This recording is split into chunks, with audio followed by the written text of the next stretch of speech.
ikuti sadar yang ingatkan. Dalam pembayangan takkan berguna, karunia bila tak kau gerakan.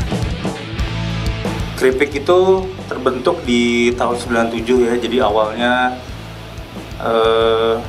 gue sama Ibong, basis Kripik yang baru aja keluar gitu ya.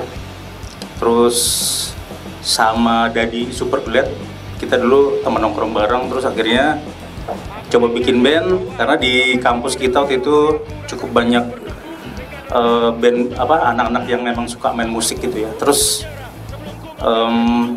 kenapa namanya Kripik pedes ya, karena kepikiran aja gitu ya, mau nama yang lokal tapi cukup catchy di telinga gitu, akhirnya ya kepikirannya Kripik pedes gitu. Karena di warung-warung ya, jajanan Kripik pedes itu sampai sekarang masih gopek harganya.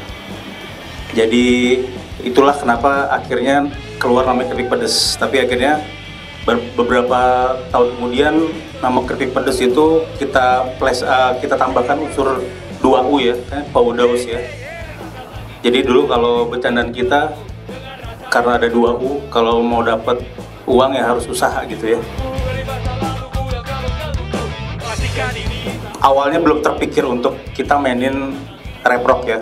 Gue sama Dadi dulu awal Kripik manggung pertama kali di kampus itu bawain Downset. Downset itu juga distorsi dan unsur rapnya juga banyak, cuma lebih ke hardcore ya. Lebih ke hardcore Downset kayak gitu. Kalau soal personil berubah di band Kripik Pedes terjadi beberapa kali.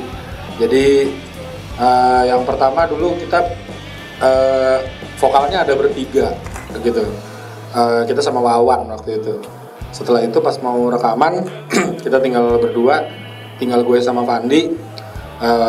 Waktu itu gitarisnya namanya Andi. Itu keluar album pertama sampai album kedua. Setelah album kedua keluar di tahun 2009, Andi posisinya digantikan oleh Emil. Udah, Emil jalan bareng kita sampai 2013. Basis kita sebelumnya, Ibong yang juga pendiri band ini, akhirnya digantikan oleh Leo. Gue di sini tuh paling muda gue di sini. Jadi zamannya hip metal belum masuk di Indonesia, mereka udah duluan. Gue memang sama mereka nih dari awal ya, dari zaman dibayar nasi bungkus. Ya. Sempet setelah album kedua mulai lost kontak, sampai tiba-tiba berapa bulan yang lalu Gusei kontak gue secara pribadi menceritakan masalah Ibong mau keluar.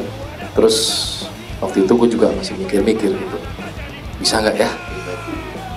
Tapi setelah gue pikir-pikir lagi, ya bisa gitu.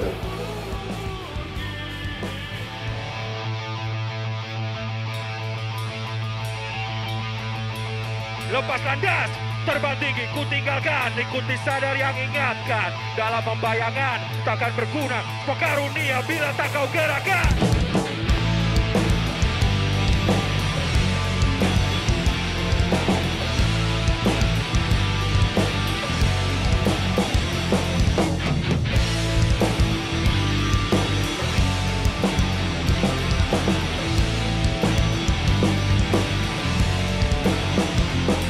Aku dengarkan kawan, dapat sama dengan apa yang ku rasakan. Bertemu dengan lelah tengah perjalanan, paksaku untuk menyerah sebelum ku menggapai tujuan. Menjadi pertanyaan, akankah ku melawan, tapi tak mau terus menerjang tanpa tahu aturan. Maka setelah mereka menghantam kau rasakan, apakah yang jadi pasti untuk dibuktikan.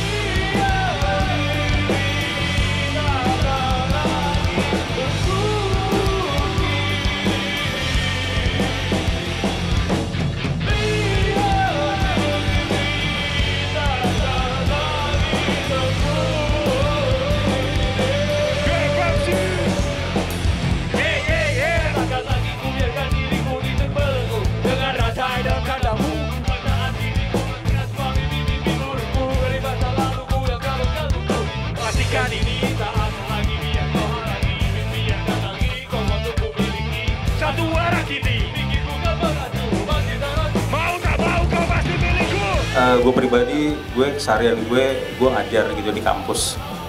Terus freelance juga kadang-kadang. Tapi memang band ini tuh kalau menurut gue pribadi udah kayak rumah sih ya. Sesibuk apapun gue ya baliknya ke rumah lagi gitu, gimana gitu ya. Karena band ini rumah buat gue gitu. Kalau gue keseharian ya, gue kerja sih di biro iklan. Lumayan padat sih jadwalnya gitu. Buat gue main musik itu salah satu hal yang bikin gue supaya tetap waras gitu aja. Jadi sesibuk apapun kerjaan gue harus bisa bagi waktu juga. Kalau gue kebetulan kesibukan gue itu masih di musik juga. Jadi kesibukan gue ya di band-band yang gue yang lain gitu sih. Jadi sampai sekarang sih belum, maksudnya nggak ada yang bentrok atau gimana gitu sih. Jadi masih bisa diatur banget. Kalau gue kegiatannya sehari-hari kayak gue juga mengajar di kampus mata kuliah desain. Habis itu gue juga kerja di sebuah kantor konsultan. Oh kalau si Fandi dia banyak juga ya, ngeband iye, siaran iye, shop manager iye, lari iye. Wah itu dia banyak juga tuh kesibukannya.